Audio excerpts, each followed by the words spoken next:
Hi guys, welcome to today's class. Today we are going to see economic reforms in India under general economics. Okay, what is meant by economic reform or why it was required? Guys, what happened after independence? There was huge debt on the government. The government was introducing various development plans. We were only a closed economy at that time, and we were following only our own traditional methods of traditional policies and all those things. But what happened after a certain point of time, the government couldn't grow, or the economy couldn't grow, or it was not able to give what was expected out of it. So there was large debt on the government there, I mean on the country, or there was a burden on the government, all right. And the technology was stagnated, there is no capital formation, unemployment was mounting. So all those things were happening. Then what happened at that time in the year 1991, the government decided, okay, we'll go for a reformation of our policies. So far we were closed economy, we are not allowing many private players to play in many sectors, or we are not allowing the foreign investments inside India, we are not going global. So now we will reform, or we will change our policies. At least we will try to reduce these burdens. At that time they introduced three important reforms, and that are popularly called as LPG: liberalization, privatization, and globalization. So it was happened in the year 1991. All right, that was before that also they started, but 1991 took a full swing. In that year, it took a full swing, and the government, with their full effort, they introduced these three reforms in the economic policies of India. All right, now we'll see one by one what is liberalization, privatization, and globalization. All right. Now, why there is a need for this? This means I already told you there is an increase in what? Fiscal deficit. Always we are having what? Deficit. We are not able to generate that much revenue, and our expenditures were keep on increasing. All right, and there is an advance balance of payment. Adverse balance of payment in the sense we are not able to pay for the imports itself. See what happened during that point of time, imports were more when compared with exports. All right. So always we were about to pay outside only. So it creates an adverse effect on our reserves. All right. So there is always increase in water. Adverse balance of payment is whenever we import, we have to pay outsiders, right? That foreign exchange, foreign currency, we have to pay. How do we pay foreign currency? Only unless until we earn, we can't pay that foreign currency, right? But our earnings is not there to that extent to meet our expenses in our foreign currency. So again, that creates a problem. All right. And then Gulf crisis and fall in foreign exchange reserve. Again, this is the impact of what? Too much of, adverse balance of payment, and rise in prices, inflation keep on rising, prices are keep on rising. And whatever the companies, that public sector companies, PSUs or public sector, units, whatever the government was running, they are performing very, very least level. Their efficiency was not that great, and it is not generating any revenue, rather than it is creating losses. It is creating what? Losses. Again, it is adding a burden. Again, it is adding a fuel to the fire type. It was adding burden to the garment. All right. So what happens? Everything they pushed, and they, okay, fine. This is the time that we have to what? Move to open economy, where we have to. Till that time, the government was very reluctant about whether to allow private people, whether it will be good, whether to allow foreign people, whether can we expect capitals from outside India, whether do we allow them here, because there were so many pros and cons were there. But at last what happened, all these crises, all these pressure points put them. So they introduced a policy that is called as a reform itself, not even a policy. They call it as a reform. They changed their entire view from there on. So in 1991, they introduced these three important reformation in our economic policies. So what we are now is based on that three things: LPG, that is liberalization, privatization, and globalization. Okay. Now, what is meant by liberalization is what happened till liberalization or before liberalization, there was a restriction for, for the private players or private entrepreneurs or private organizations, all right, to conduct a business. There were certain restrictions, all right, which means a few areas they can't enter, few industries they can't do, only government will do. All right, there were certain type of restrictions on that time. So what happened in 1991 when they introduced this liberalization? They say no, private people can do the business with ease. They can start as many industries. They can, they can enter into as many industries they want. All right. So what happened when liberalization came into picture? It opened the borders for whom? Foreign companies and investment. It is not only within your country. You are liberalizing your, trade policies where everybody can do your trade in your country easily. That is the main crux of that liberalization. All right. So if you see here, there has been a drastic change in what? Indian economy with the arrival of what? Liberalization. They regulated the private sector organizations to conduct business transactions with what? Fewer transactions. All right. So what happened? Government play a regulatory role rather than a restrictive role there. All right. So it opened borders. It gave avenues for many people, many entrepreneurs to start up their ventures. All right. So that is called liberalization, where so far there was a restriction in your trade policy. There are so many restrictions, not only in trade, guys. There were so many restrictions in, banking sectors and, financial sectors or, fiscal sectors. So many things. There were so many stringent policies. Government relaxed all those stringent policies and they made easy what?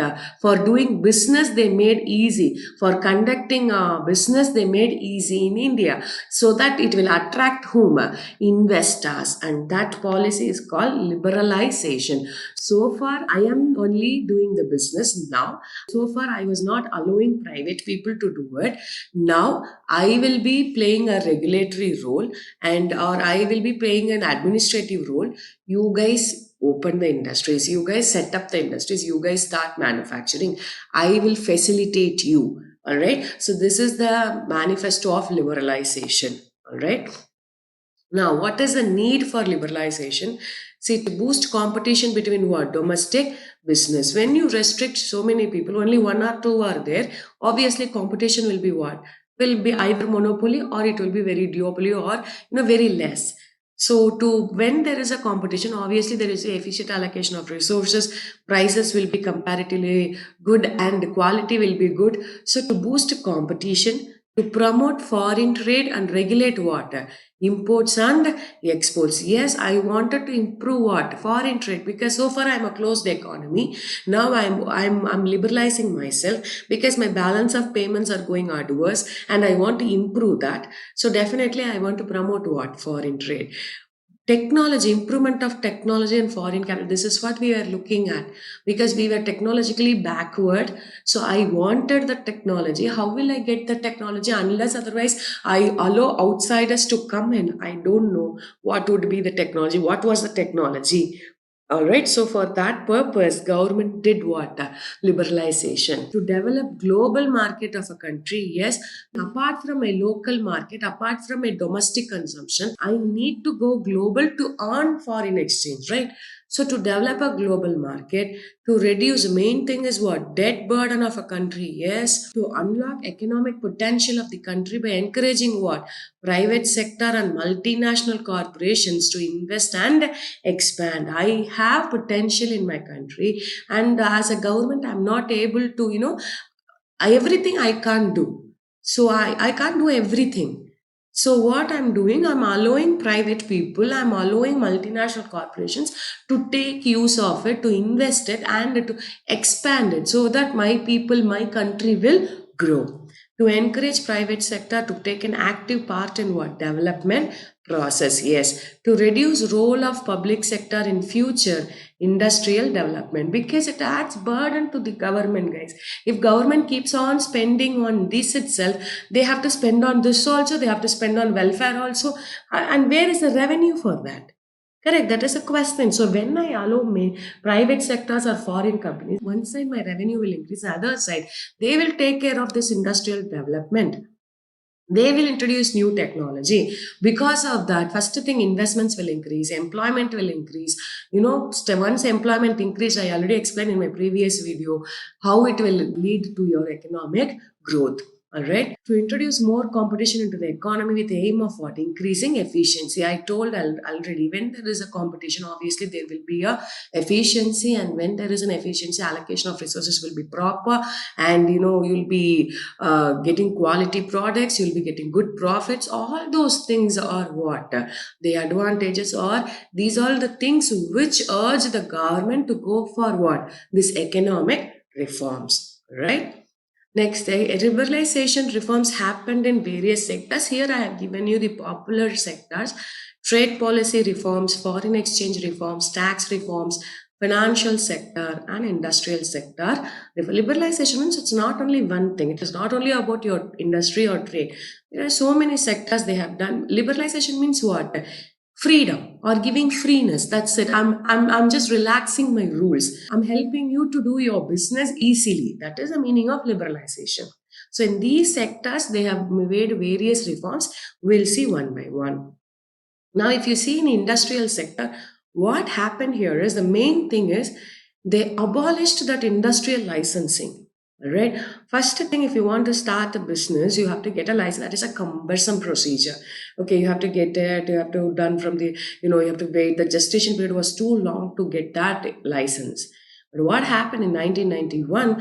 They removed that license. They just abolished that license, except a few industries. Those few industries are liquor, cigarette, defense, industrial explosives, and dangerous chemicals. Apart from these five, if you want to start any industries, there is no need for you to get a license from the government in after 1991. So they abolished the industrial licensing.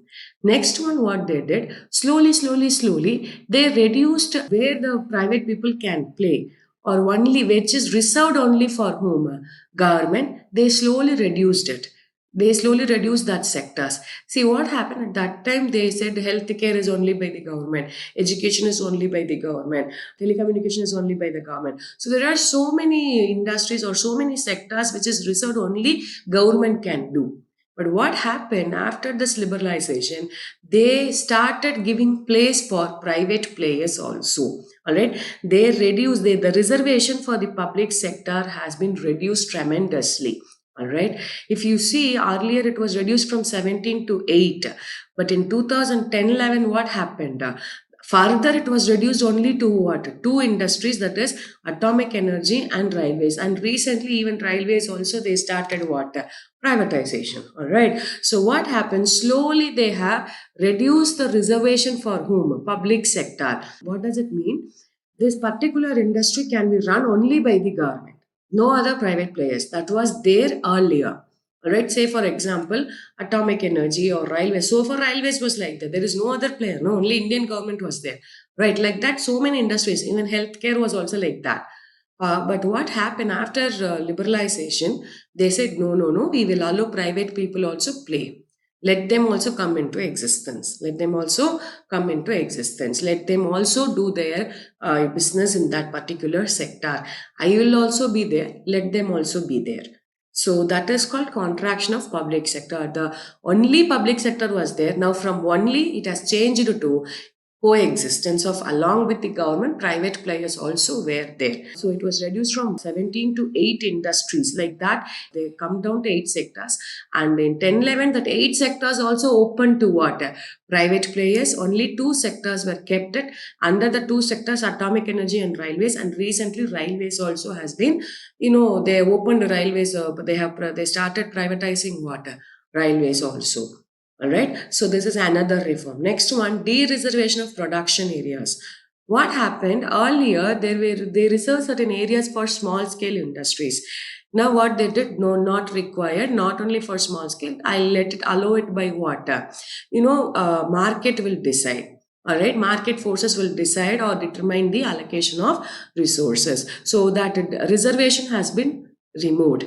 De-reservation, it is called de-reservation, de-reserved.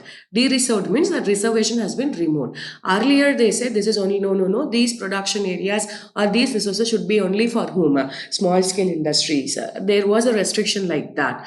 But after liberalization, what they did, no, it is not so. Now I am removing that restriction. Now anybody can do whatever the market decides, whatever the market forces, however the competition decides, based on that, let the allocation of resources happen. So I'll give you only what? Only our regulations. That's it over there.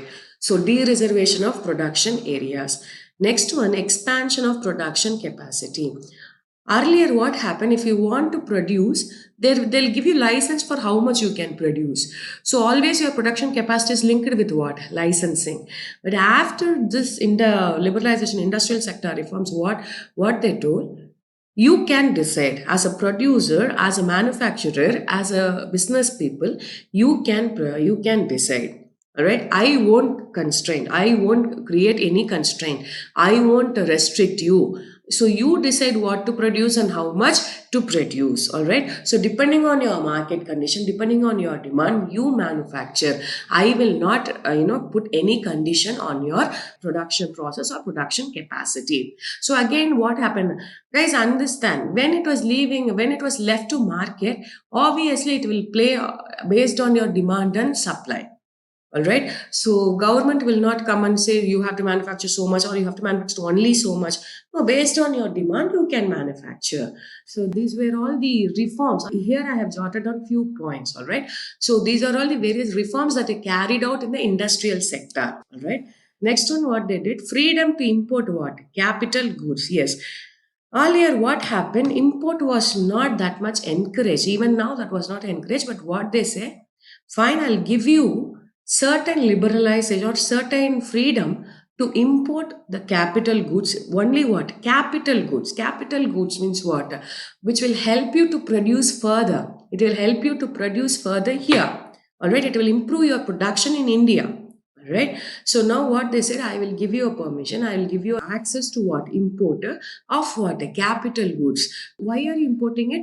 With a view to upgrade your technology. Please improve your technology. As a producer, as a manufacturer, improve your technology. So if you improve, our production will improve, our quality will improve, we can go global. You're getting it? We can enter into international markets. So what they did, okay, you can import what? Capital goods. They have given certain freedom in importing of capital goods. So they abolished industrial licensing, and they slowly they allowed private people to open in the sectors which has been reserved only for public sectors, and they de-reserved the production areas, expansion of production capacity, and freedom to import capital goods. All these things they have introduced in the industrial sector. Next one, financial sector. If you see, RBI. Earlier, RBI was a regulator, RBI was apex bank, they are the controller. They decide everything. They decide money supply, they decide interest rate, they decide what not in regarding financial sector in India or finance problem in India. Whichever is there, RBI, whatever is there, only RBI plays a major role over there. But what happened, these commercial banks have to adhere to the rules and regulations of whom? RBI. Even now it is there, but now it is not like a dictator, it is like a facilitator. They are providing a facilitator services to all these commercial banks. Even now it is an apex bank. They are playing a very major role in our financial sector, but still they are playing a facilitator role. What happens? Before liberalization, RBI only will fix the interest rates. Now, whatever we are borrowing, no, that interest or the deposit, whatever we are getting in the deposits, no, all those interest rates were decided by whom? RBI. They will say only this much you have to charge, this much you have to give, and all those things. But what happened after liberalization? They asked the commercial bank, they gave only the band between this and this, or this is the prime lending rate, or this is the interest rate I am fixing, and you guys can charge based on your what? Based on your demand and supply. Here demand and supply means what? Based on your deposits and loans, you can decide what was the interest rate you wanted to charge. So based on the market forces, the commercial banks were being let free to decide their interest structures. And they also let private bankers or private players to come into the banking sector. All right, both domestic as well as international banks also we have in India. And moreover, they allowed foreign investments, institutional investors and FDIs also into Indian financial markets. All right, these were all the financial sector reforms that has been carried out after liberalization. All right. Next one, fiscal reforms. Fiscal means we are talking about the revenue generation, that is tax, nothing but tax. Guys, understand, before liberalization, when we are importing and all, at that time, there were 100% customs duties were there, even 110% also there. But after liberalization, they reduced tremendously and they brought down to 10%, only 10% of your 10% is the customs duty. And various reforms has been made in the tax structures. Even today, till today, we are doing what? Tax reforms. Why? Because based on the economic conditions, based on the situations, based on the status of the country, they keep on changing what? Tax structures to help or to motivate to increase the revenue and increase the tax compliance and to reduce the burden to attract investments. If you see GST, when they introduced, there was so much chaos, but now they have slowly they have brought down. Okay, this is for this much, that is for that much. They started. Even if you see income tax also, we have so much every year. We have what? Changes in our tax structures. All right, they are giving certain relaxations for companies, small companies and companies with such turnovers. And if you are a small businessman, you can do like this. They have introduced the limits for tax audit. So many things are happening. All right, why? Because to improve or to motivate people to start. Because guys, understand, when you will get investments into the country, when you will get others to come and invest in your countries, when you have a better or when they have attractive tax structures, and when they have a easy compliance procedures, an easy way to start business, only those things will attract the investors. Apart from your resources, everything, they look on all these things. What was the tax structures, or what was the policies of the government? How is the government? Is they very stringent, or whether is it very good, or they're feasible to do business over there? Is there any convenience in doing business over there? So everything they will check. All right, that is the reason they went for all these reforms. All right. Next one is external sector reforms. So external sector means basically talks about cross-border transactions. All right, maybe international transactions we can say. Here it includes foreign exchange reforms and foreign trade policy reforms. See, so far we were very much reluctant before 1991. We were very much reluctant about, or we were very much restrictions about. We have so much restrictions about our foreign exchange, or this glowing global. But after liberalization, after this economic reforms, what happened? Okay, fine, we will we will do something to improve our foreign exchange reserves, and we, because our balance of payment is going adverse, we are not able to pay for our imports. Our foreign exchange reserves are going very, it is going to the pitfall, right? So now what they wanted to improve all those things. All right. So for that, they introduced various reforms under these sectors. Out of that, one is foreign exchange reforms and one is foreign trade policy reforms. All right. Now, when foreign exchange reforms we are talking about, in 1991, devaluation has happened. What is meant by devaluation? Guys, reducing, government itself is reducing their value of their money against the foreign currency. That is called devaluation. All right. So they are reducing their own value of currency against a foreign currency. That is called devaluation. Guys, what happened? Why this was done? Why devalue? Why? What is the benefit we will get? Guys, please understand. When foreign people are coming and purchasing from here, what happens? When we reduce our value, which means their value is more in our country, so they can buy more. They can buy more in our country. All right. So that will motivate them to buy more from our country. And because of that, when they buy more from our country, the supply of foreign currency money will increase in our country. Okay, so that is the reason they went for what? That is one of the main reason they went for devaluation. There are other reasons also. Please understand. When I say 1 rupee is equal to $1, now we guys understand. I'm not talking about exchange valuation here. Exchange valuation is based on market forces. All right, exchange rate is determined by market forces. All right. Earlier, it was not like that. Government was fixing the rates, how much the exchange rates and all those things. But after liberalization, 1991, what happened? First time they devalued the value of Indian rupee against what? Foreign currency. Basically, the dollars and the pounds they did. Okay. So the devaluation means government itself, RBI will reduce the value of its own currency against the foreign currency. That is called devaluation. I'm not talking about this depreciation in the value of currency. No, I'm not talking about that. Devaluation is something which government itself will do. All right. Why they do is, why at that time they did this. When I do this, the foreign currency can buy more goods in my country. And because of that, it will motivate them. They will buy more from me. And what happens when they buy more? I will get what? Foreign exchange reserves into my nation. Correct? Money will coming, foreign money will come inside. So it will increase the supply of foreign exchange. And because of that, I am able to pay also. And because of that, I can improve my balance of payment. All right. This is the first, or this is the main reform they did in what?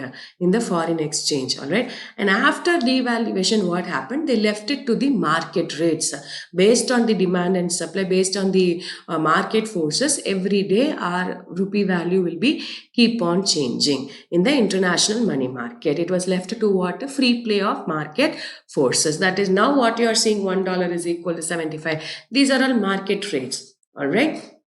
So this was happened. This type of valuation was happened after devaluation. They left it to what? Market forces.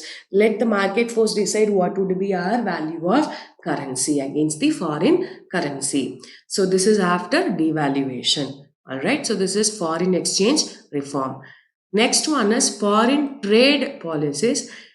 Under that, what happened earlier, we have so much restrictions. We have high customs duty, and we were restricting these goods, certain goods which should not be imported, and there was so much of tax. All those things were there because we don't want what this import or export earlier. But after what happened, liberalization, they said, fine, we will abolish all these things because we want to go global, and our technology has to be improved and our production facilities has to be improved. So we have to remove all these barriers for exports and imports. So first thing, they abolished what? Import quotas. Quotas means there is a restriction on amount also, there is a restriction on quantity also.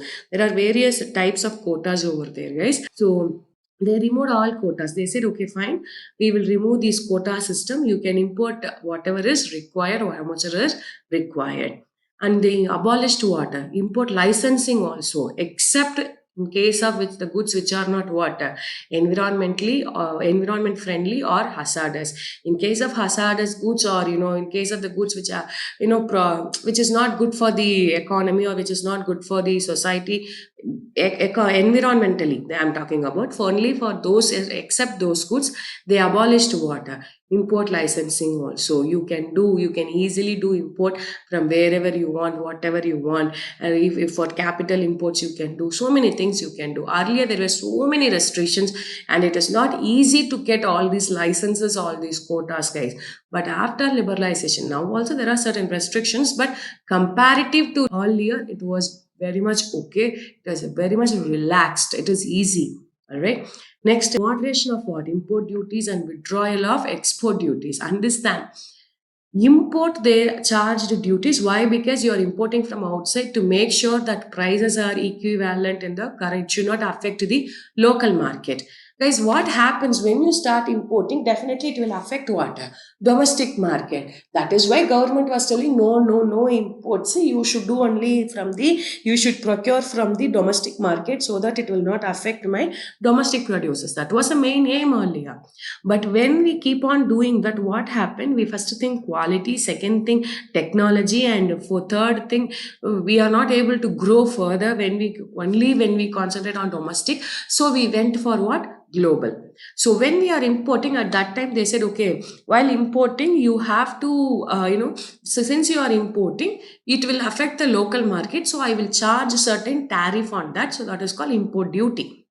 But understand, for export also government charged what? Tax. For export, you are exporting out of the country, your product is going out, you are going global market, and you are getting foreign exchange for the country, but government were charging tax for that, so people were reluctant and the tax were very huge. People were reluctant to do exports. Then what happened? Government removed that export duty itself. It is as an incentive to the exporters, guys. It is like a motivation, because you are earning foreign currency for the country, you are earning foreign reserve for the country. All right. So to facilitate that, the government removed what?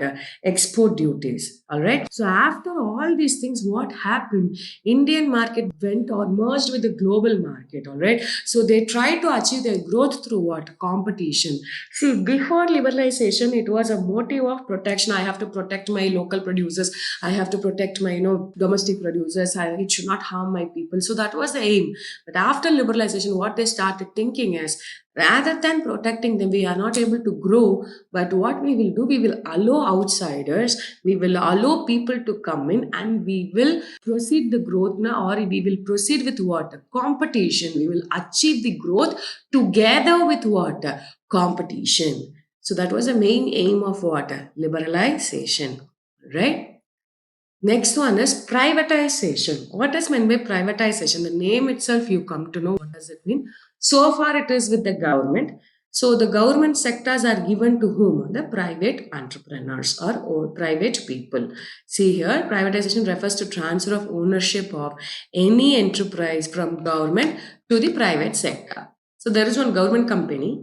Now government is giving it to a private party, then that is called privatization. That's it. So privatization can happen in 4 different ways: delegation, displacement, disinvestment, and divestment. What is meant by delegation? Here, what happens? Government will have the responsibility, but the management will be given to whom? Private parties. All right, the shares will be with them. I delegate the management, I delegate the production facilities, I delegate everything, to the private individuals or private entrepreneurs. That is the concept of delegation. Government has the stake, government has the shares, government will hold the responsibility, but who will handle others? Apart from that ownership, who will handle everything? It can be management, it can be production, it can be anything. But who will handle it? Private enterprises will handle it. It can be either full or partly. They will take care of the management. All right, then that is called delegation. It is nothing but I will be holding the shares. I am appointing somebody to take care of the things. The same way, they will delegate it to whom? They will outsource it to the private parties. That is called delegation.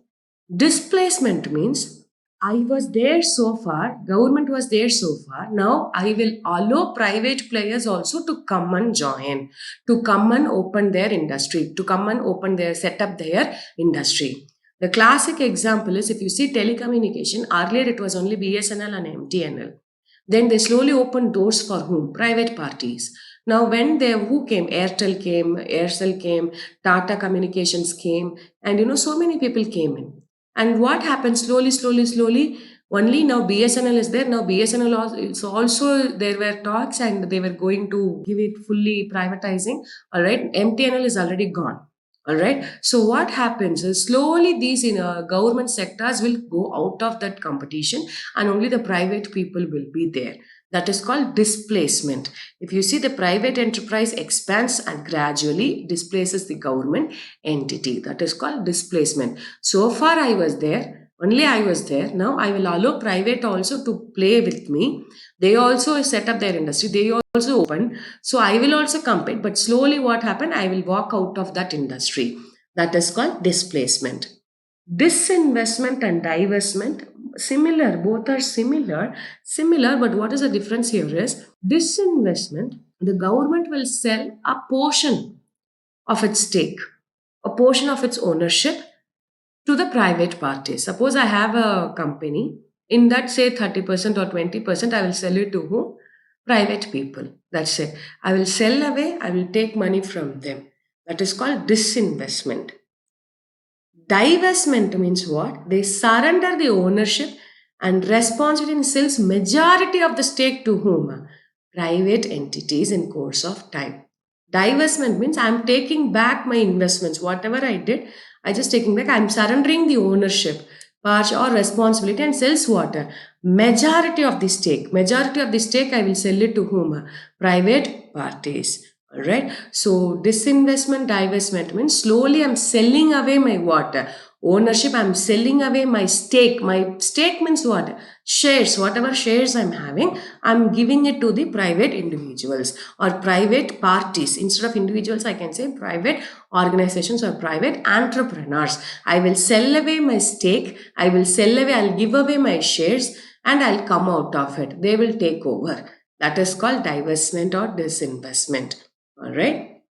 Now, the examples of privatization is there's Balco, Bharat Aluminium Company. In 2005, they did Cochin International Airport, Delhi Airport, Maruti Udyog. Earlier, it was a government company, and now they have privatized it. Maruti Udyog, they have privatized it.